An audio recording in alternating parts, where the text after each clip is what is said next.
what the previous tech disruption did was it handed over information on the fingertips, and this one hands over expertise on your fingertips, which really means the role of an advisor changes because they depended heavily on strong expertise themselves. But you're now going to be assisted with a machine which is going to tell you what it is. So do you think that ecosystem is going to be more democratized because access to expertise is going to be much more easily available? I mean, we'll see. There's no way to have a crystal ball on this. I think the way that we think about it is what people are really looking for when they're interacting with a financial advisor is somebody that understands them deeply and exercises wonderful professional judgment. And the judgment part's not easily replicated. So when we look at AI, I certainly believe it's going to be very impactful to the financial advisor. But I think it'll be impactful in the following way. I think it'll be more like a power assist for them.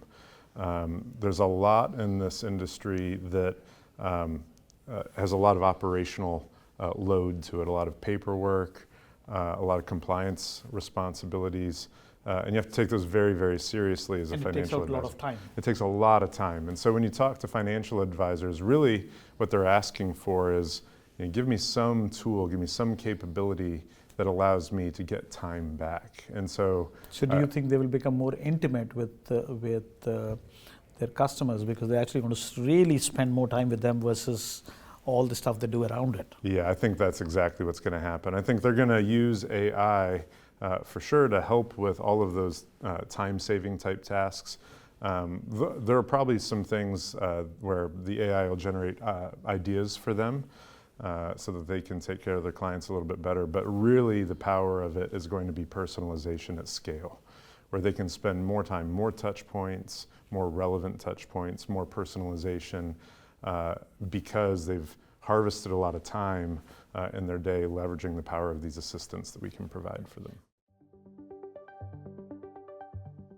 One of the challenges with generative AI is its probabilistic nature of output. Yes. And which also makes it scrutinized heavily by regulators because the output is very generative. Yes. It's very probabilistic. How would healthcare is a very regulated industry? What do you think regulators would do to enable it or control it? Yeah, it's going to be interesting what the regulators do. I mean, right now we have a policy or a guiding principle that says we'll never leverage generative AI to deny care for one of our members. So there will always be a human or a provider in the loop making those decisions.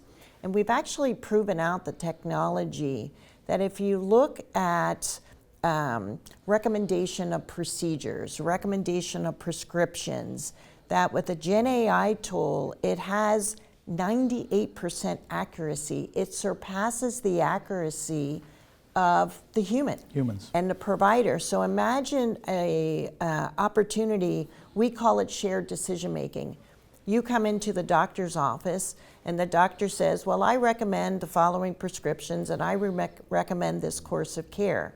You're now going to have at your fingertips all of that information on the various drugs, on the various procedure outlines, and can have a dialogue with your provider to say, you know, I read that actually this prescription of XYZ is at a lower cost and can do the same job. I now know there may be 3 different ways to address the condition that I have. So the power and the democratization of the data that is now going to be in the hands of everyone is going to change the relationship in healthcare with our providers, and I think it's just going to help ultimately reduce that trajectory of where we keep seeing increased healthcare cost. What's your view? I mean, by when do you think that's a reality, which is more decentralized energy consumption in comparison to centralized grids? Yeah, it's going to be decentralized energy consumption as well as decentralized production, right? You know, we think a lot in terms of how the grid is truly becoming a different system in that it is becoming supply following and not load following like it has been in the past. And so what does that mean? It means that the data centers that were normally being placed close to the workloads, such as a large city, are now following the energy, as you're saying, right? But what's interesting about this is, especially as things like PPAs are running in shorter supply, right? When it comes to the data center providers who are looking to reduce emissions at the same time, right? What you're seeing is that you're going to have data centers that are truly going to be where the source of energy can be, and you're going to see the providers that are actually there are actually going to co-locate energy systems as well. As a matter of fact, we have a business called Alpha Structure that is an energy as a service business that we actually now have an offer that is specific for data centers to be able to provide a modular power source with the data center to provide 20 megawatts of power. It won't cover the needs of an AI data center that sometimes now are approaching a gigawatt of load demand. But it certainly demonstrates the need for us to create scenarios where we have a lot more flexible solutions.